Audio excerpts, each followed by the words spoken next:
How we doing, Georgia?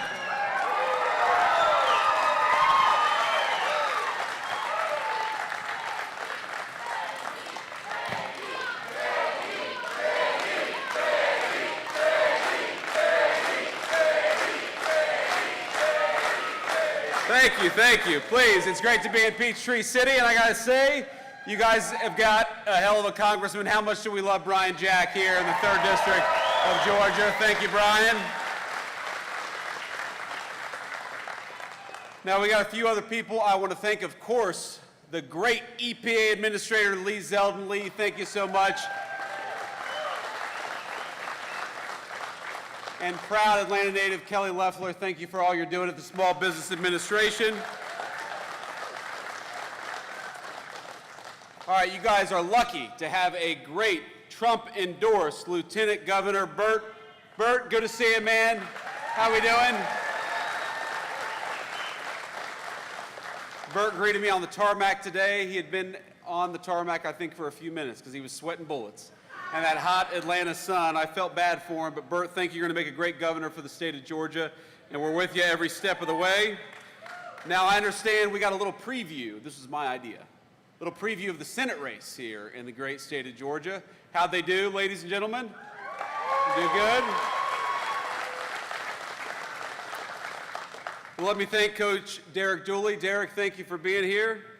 Let me thank Representative Buddy Carter. Buddy, thank you. Good to see you, man. And of course, the great Mike Collins. Mike, thank you for everything that you do. It's good to see you, man. Now, here's the thing.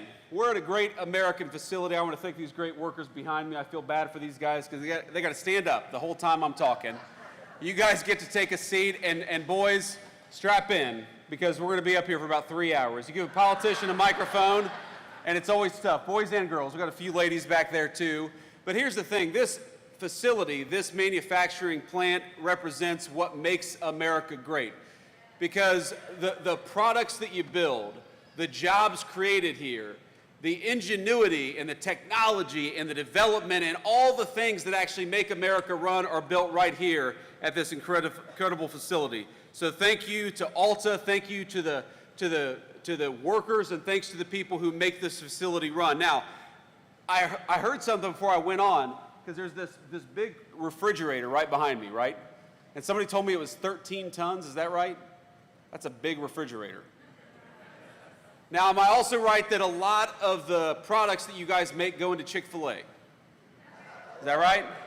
Okay, I know that's a great Atlanta company, but as a customer, a frequent customer at Chick-fil-A, I've got a personal connection because you guys make a great American company run, and that's what I love about this country. When you guys make a great product, it enables more great products to be made.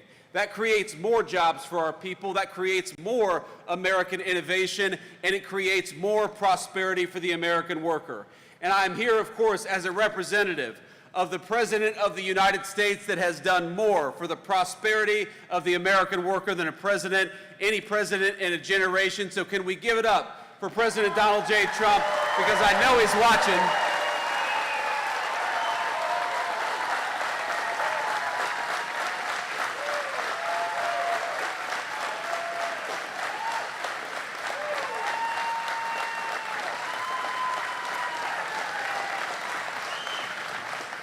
And I know what the president ran on, and what the president cares about is building things right here in the United States of America. It's another reason why I'm proud to be at Alta today.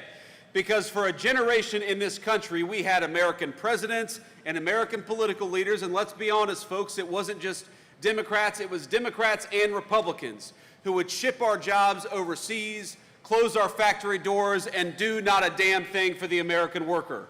So how nice is it in Washington, D.C. to have a government that is going to protect your jobs, that's going to fight for this facility and say, very simply, if you're building it here, if you're making it here, if you're producing it here, we are going to give you, and already have given you, a big fat tax cut. That's a good thing.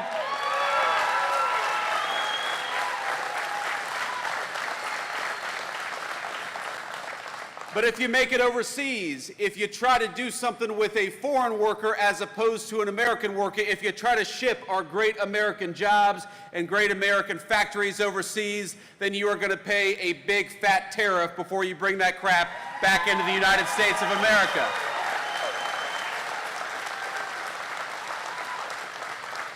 And that's what President Trump's economic policies are all about, my friends. It's the carrot and the stick. We want to make it easier to build in America. We want to make it harder to build overseas. We want to make it easier to rely on our great American workers because we got a lot of them. American businesses ought to employ American workers. And we want to make it harder to employ foreigners to take those jobs from the Americans who deserve them. And most importantly, if you're working hard every single day right here in the United States, or if you're building a business right here in the United States, you ought to have a tax code that rewards you instead of punishes you, and that's what happened when we passed the Working Families Tax Cut just a couple of months ago, and of course, Brian Jack was a critical part of that, so you should be proud of your congressman.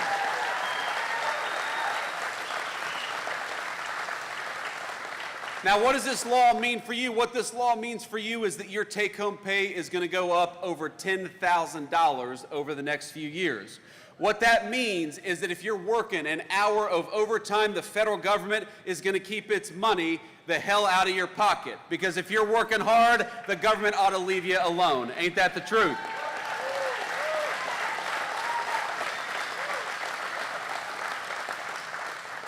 Do any single moms out there?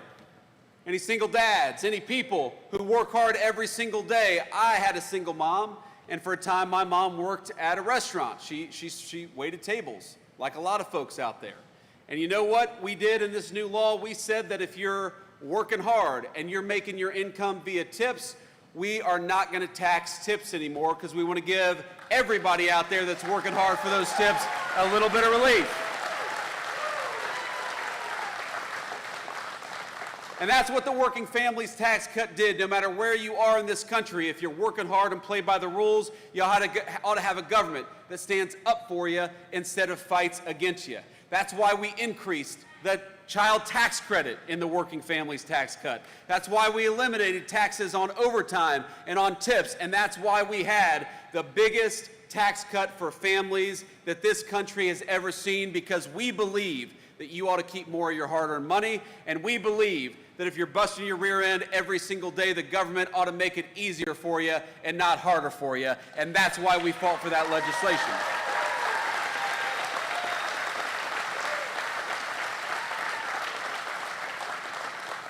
Now, I am just a vice president. I'm just a lowly politician, but I'm going to try my hand at prophecy today, ladies and gentlemen, because I see the future of the state of Georgia, and in about a year, you are not going to be able to turn on the television without Senator John Ossoff pretending that he supported the Working Families Tax Cut when in reality he voted against it. And I saw a TV clip of him today. You know why he said he voted against no taxes on overtimes? You know why he said he voted against no taxes on tips? You know why he said that he voted to raise your taxes by the biggest amount in a generation in this country? Because he's allegedly worried about people getting kicked off their health care. Well, you know what? The President of the United States made a promise, a sacred promise, that the only people who are going to lose access to health care are illegal aliens who shouldn't be in this country to begin with.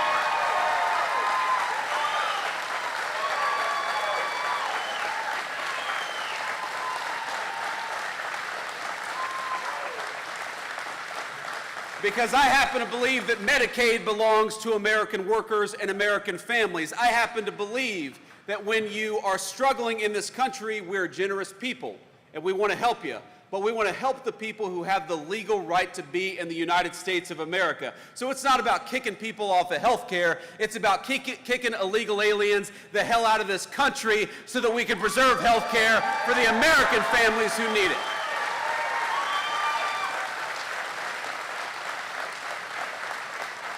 And that's what the Democrats never talk about. That's what they'll never tell you. They'll say, well, Republicans want to do this to health care. They want to do that. They want to do all these terrible things. When in reality, if you look at what the Democrats have done, what they've tried to do is to allow millions and millions of illegal aliens into this country, to give them benefits that ought go by right to American citizens, and then to attack Republicans when we dare to stand up for the American citizens who have the right to be here.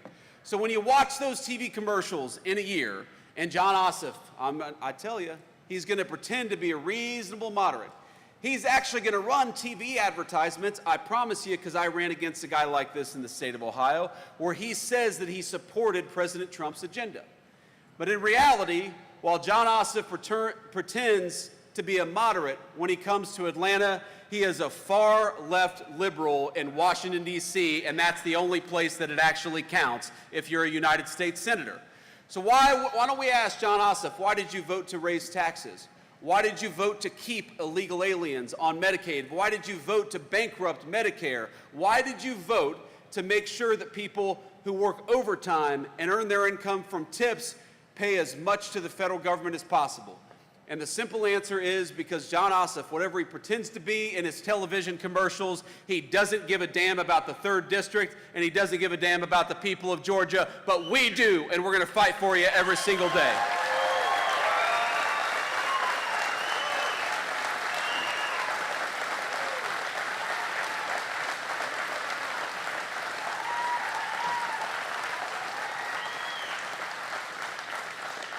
Let me just leave you, my friends, with a final thought. I want to thank you all for being out here, and again, thank the folks behind me, the great workers of this facility. And I'll take a few questions. Should I take a few questions from the media? Okay, I'll do that.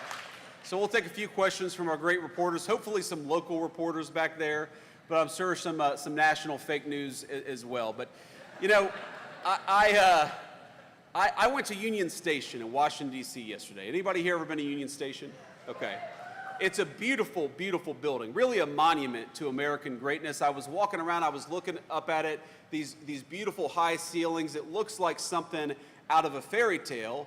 And I remember that 2 years ago, when I took my kids to Washington, D.C.'s Union Station, I actually had a crazy person screaming at my 3-year-old kid. Because for some reason, and I never understood this, American leaders decided it was compassionate to allow people to fester on the streets, yelling at our young families instead of giving them the medical care that they need and getting them off the streets, which, by the way, makes it easier for us to all enjoy these great public spaces in our country.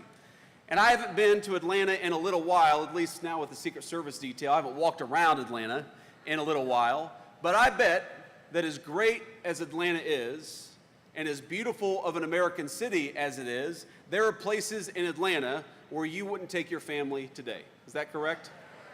Just like in Washington, D.C., the national capital of the greatest nation in the history of the world, there are no-go zones where you would not take a young family or you would not take young children. And that's true, I'm sure, all across the state of Georgia, all across our country, because our leaders decided that they would make our streets safe for criminals instead of safe for the people who pay our taxes and keep our communities going. And I think that of all the things that I'm most proud of the president, the thing that I'm most proud about is that he finally put the government to work for the people who actually make this country function and run in the first place. We're cutting taxes for American taxpayers. We're securing the border. We've got 99% reduction in illegal border crossings in this country because we got a president who empowered Border Patrol to keep us safe.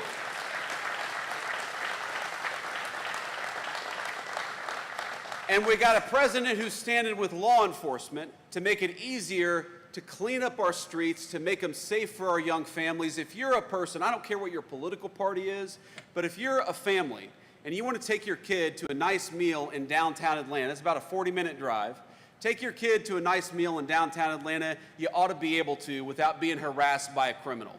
We got to take America's streets back for the American people, and that's what the President of the United States is doing every single day.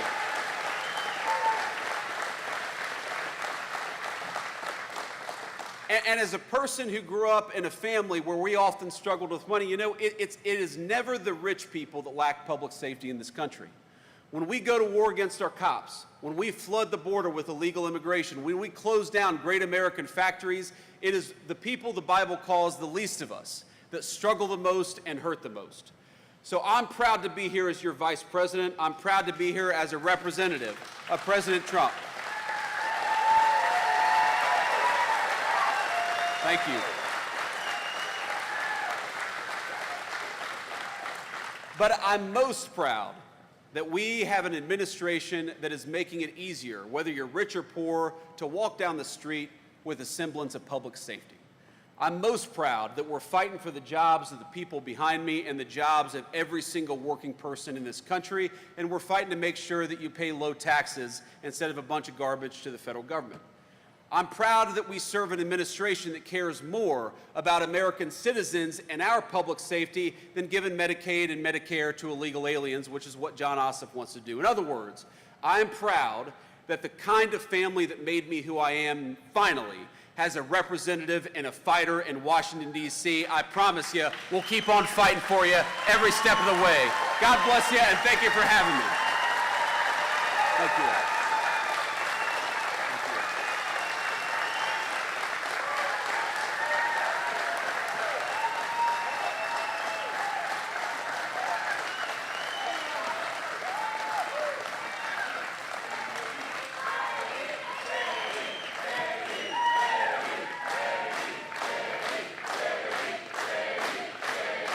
Thank you all. Thank you.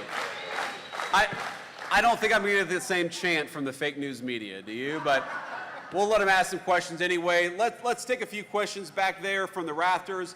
I would prefer to take at least a few local media questions first, and then we can get to the national folks. Semper Fi, sir. God bless you.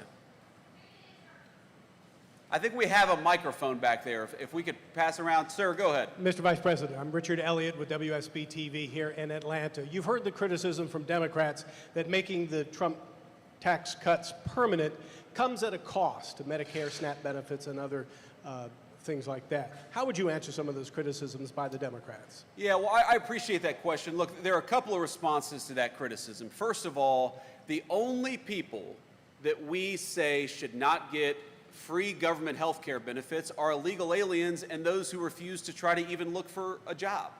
It's very common sense. We want, and look,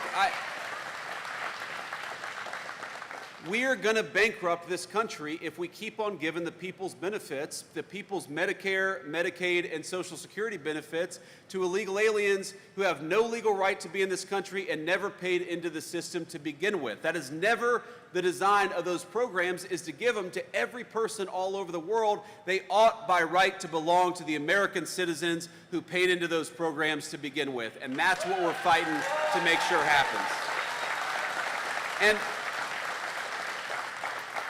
And the second response I'd say to that is look, we did a lot in this legislation. Brian worked on it. The other representatives here worked very hard on this to make sure that a lot of our rural hospitals are struggling because of some of the policies of the Biden administration.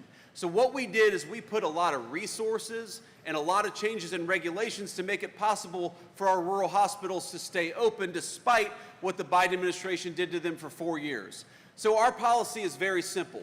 Whether you're in a big city or a small town, we're going to fight for your access to health care. Whether you're an American citizen who's been here for 70 years or an American citizen who's been here for 2 years, we're going to fight for your access to a government that serves you. But if you're an illegal alien, you do not deserve government-paid health care benefits. You need to get out of our country, and that's as simple as that.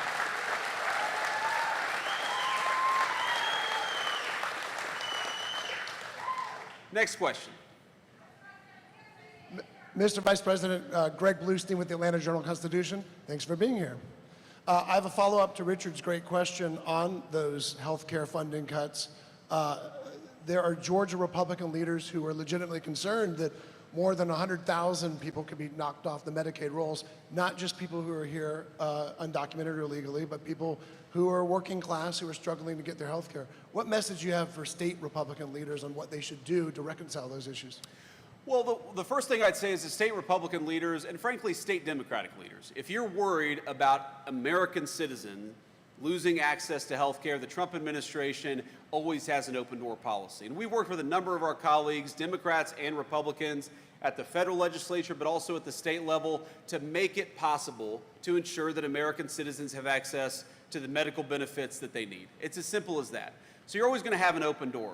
Now, we understand that reforms are complicated. Sometimes this stuff takes time to work itself through the system. Many of the changes in the working families tax cuts to Medicare, or excuse me, to Medicaid, you're not going to see that stuff. It's not even, some of it doesn't even go to effect for 6 or 7 years, in part because we want to give enough time to work with people to make sure that American citizens do not lose access to those critical benefits. So if you look at the way we design the law, if you look at the way that those reforms are implemented, and if you look at all the other things that we're doing, we want to work with people to make sure that American citizens get what they're entitled to. What we do not want is people who have no legal right to be here, to benefit from the generosity of the American taxpayer, and to bankrupt those programs. So long as you're willing to work with us on those goals, we'll work with anybody, whether you got a D or an R next to your name, because we care about this country. We want to make sure it's secure and healthy.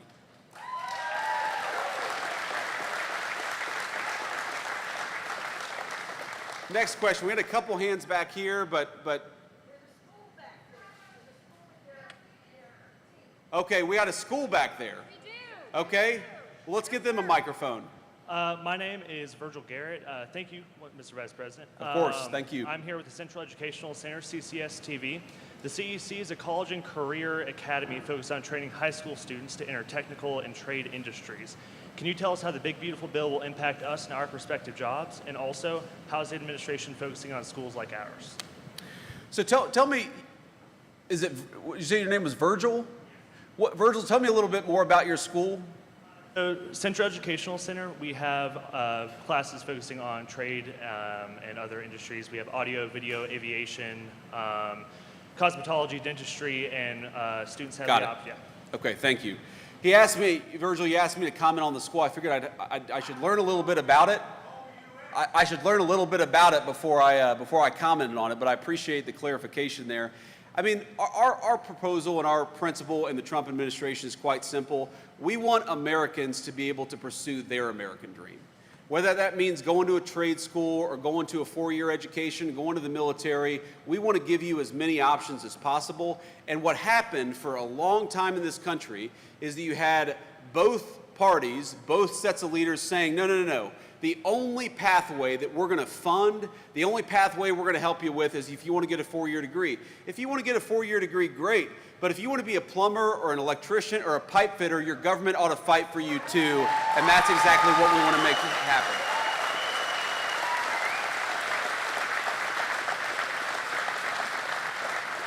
And I do, you know, Virgil, part of that is policy. Part of that is making sure that things like Pell Grants and other federal benefits, they don't pick and choose, they don't discriminate against our great trade schools. But part of that is leadership. And I think it's important for those of us who are in positions of leadership to say that, you know, there are so many great careers that require you use your hands and your head at the same time, where you can earn a great living, you can build something great for your fellow citizens and people in your community. We're not going to have enough housing. We're not going to have plumbing that works. We're not going to have lights that turn on unless we've got enough people going into our trade schools. We got to have more kids doing it, more young people doing it, because they're the ones building the American dream of homeownership. They're the ones building the future, and we're going to fight for you every step of the way. Thank you for your question, Virgil.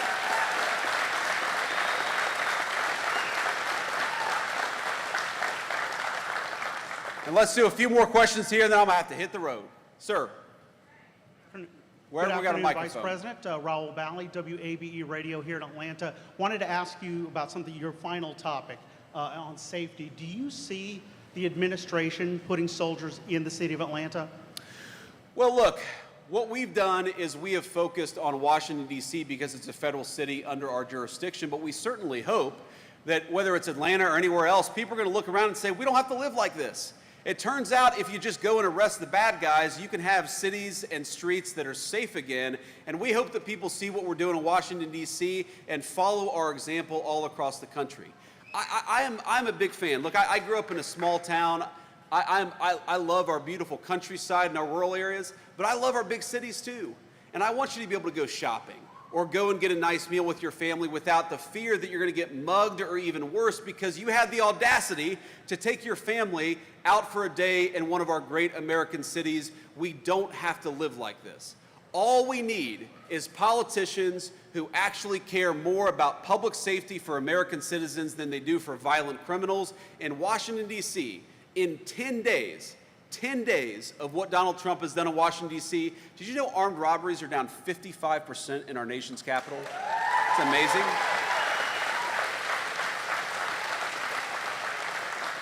You know, murders in Washington, D.C. are down over 35%. Again, that's in a week and a half of just taking crime seriously. And there's something, you know, Democrats had this weird sickness in the head 5-6 years ago where they decided that all law enforcement was racist. You know who suffers the most, especially in our urban areas, when you don't allow the police to enforce the laws against bad guys? It is the good citizens, disproportionately black Atlantans, who suffer the most from high violent crime, because you've got more, or at least a disproportionate number of black Georgians living in Atlanta compared to other places. So when you empower police to prosecute violent criminals, that's not racism, that's empowering everybody, black or white, to live safely in their communities, and that should be the God-given right of every American citizen to walk down the street in safety and comfort. God bless you, sir. Next question. President, thank you for answering our questions. I'm Doug Reardon with Atlanta News First. I know you're here to talk about business and manufacturing. I wanted to ask you about the spending bill's impact on individuals.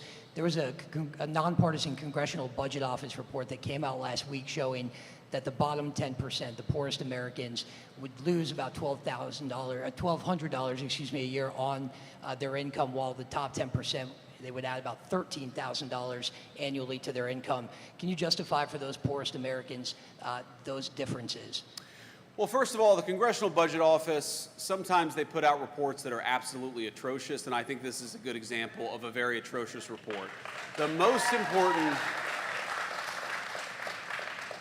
important thing for people who are living at the bottom of the income ladder is that they not pay taxes on their income sources. So if you're working hard and you're working overtime, you're going to get a big fat tax cut. If you're working at a restaurant or some other business where you're earning your wages primarily through tips, you're going to get a big fat tax cut. And most importantly, the president's economic policies are going to prevent your job from being shipped off to Asia or to Mexico. That is the very best thing for people at the bottom of the income ladder, and that's why we have the economic policies that we do. If you go back 50, 60 years, what is the fastest period for blue-collar wages rising in the United States of America? It is the time that we are living in right now, thanks to the economic policies of Donald J. Trump. You know what the worst thing for people at the bottom of the income ladder is? It's when you flood the country with millions upon millions of illegal aliens and force our poor Americans to compete for jobs against low-wage foreigners who don't even have the legal right to be here. That is what destroys the wages and the livelihoods of people who are struggling in this country. We want to empower them to live the American dream. That's why we're protecting their jobs, lowering their taxes, and fighting to make their country safe again.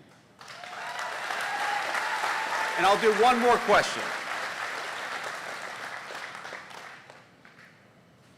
Sir, I'm George Cheedy. I write for The Guardian. I live in a small town, less than 1,000 people. I'm also a military veteran. I am a DINFOS-trained killer just like you. Thank you for your service, George. In 1996, in Atlanta, when the Olympics was coming through, Atlanta very famously rounded up people who were homeless on the street downtown, bought them bus tickets, and sent them out of town and often out of state. There was a lot of negative sentiment about that later. It's one of the things that people remember. I am concerned that in the press to eliminate encampments in D.C., something similar to that is happening. What is happening to the people who are homeless, often poor, often have a mental health problem or a drug problem? Where are they actually going when these encampments are being broken? So first of all, George, I was 12 years old when the 1996 Summer Games happened in Atlanta, so I don't remember exactly the background there. I was worried about football and fishing and doing all the things that a 12-year-old in southwestern Ohio was worried about. But I think that the question betrays a certain misunderstanding of what we're trying to do and what is the nature of real compassion. I talked earlier about my son being harassed at Union Station a couple of years ago. Now, first, as a father, you have some vagrant screaming crazy stuff. I'm sure a lot of us have had this experience where you have some vagrant screaming crazy stuff at your 3-year-old. As a father, my first reaction is grab my son closer, make sure that he's safe. Okay, then you realize the person's not gonna maybe run and charge and attack us. We'll just keep our distance, but then you think, wait a second, why have we convinced ourselves that it's compassionate to allow a person who's obviously a schizophrenic or suffering from some other mental illness, why is it compassionate to let that person fester in the streets? You see them, they're you know, a lot of them have clear mental health issues. A lot of them have clear physical health issues. They're not properly clothed. They're not properly cared for. Some of them are wasting away. The compassionate thing is to have people who are having mental health crises, to get them in treatment, not to let them sit on the streets and yell at our people while they're walking by.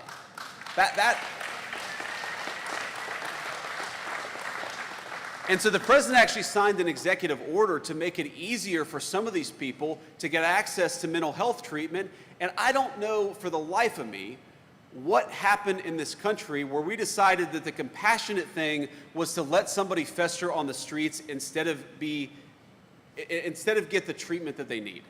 It's very simple to me. And I don't know why we accept it as parents and as grandparents and as people who just want to walk down the street in comfort, why we accepted that it was reasonable to have crazy people yelling at our kids. You should not have to cross the street in downtown Atlanta to avoid a crazy person yelling at your family. Those are your streets, paid for with your tax dollars, and you ought to be able to use them like any other citizen of this country.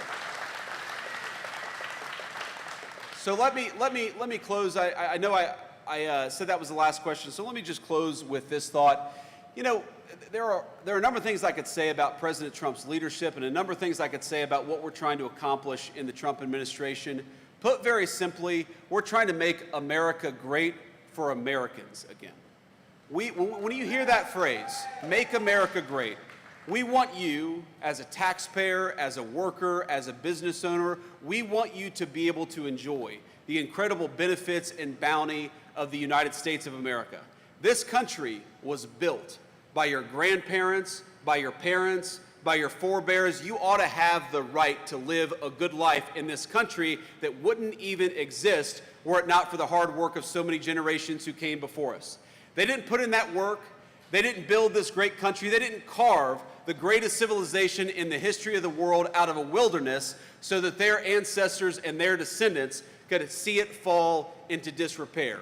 They did not build, look at Atlanta, it's a beautiful city. It's one of the most beautiful cities anywhere in the world. The people who built Atlanta did not build it so that you would not be able to walk down the streets of Atlanta safely at night. They built it so that you could enjoy it. They built this country so that we could make an even greater America out of it. And the policies of the Trump administration are meant for one simple reason: to empower you to live a great life in this country that all of us love. We've got a lot of work done in the last 7 months. We're going to do a hell of a lot more work in the next 3.5 years, and we're going to fight for you every single step of the way. God bless you, and thank you for having me here in Peachtree City.